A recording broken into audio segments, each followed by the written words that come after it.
The Sinuiju Incident erupted on November 23, 1945 after the People's Committee removed a popular middle school principal, named Principal Chu, from his position in the nearby town of Yong'ampo after he had previously criticized the aggression of the occupying Soviet troops and Korean communists. The town's middle school was struggling from a lack of teachers and resources, along with an overbearing Soviet presence. Upon hearing the news of his arrest, pupils from nearby schools held a meeting to criticize the arrest and the Korean communists. After they had been advised to meet with Yi Yong-hup, the chairman of the Yong'ampo Council of People's Commissars, the students went out to meet him. When the students were unable to find Yi, a rumor spread that he was running away to Sinuiju. So the students traveled to Sinuiju to wait for his arrival.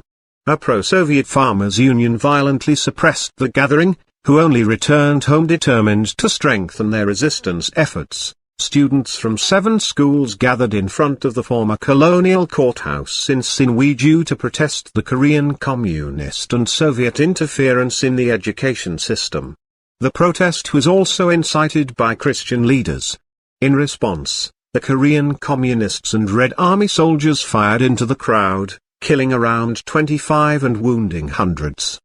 Rumors of the Sinuiju incident spread to other parts of northern Korea and sparked anti-communist demonstrations. U.S. intelligence services showed estimates of 15 to 24 student deaths and 168 to 350 injuries, whereas Soviet military reports showed a higher figure of around 100 student deaths. Communist and Soviet authorities did not acknowledge the deaths and tried to remove all evidence of the incident. They arrested many individuals who they considered figures of dissent, like Ham Sok-hyun, a Christian and the head of education in the Provincial People's Committee. Kim Il-sung flew to Sinuiju within days of the incident and held a citizens' assembly. During this assembly he denounced the incident and also made remarks on their rogues lurking in the Communist Party and government organs.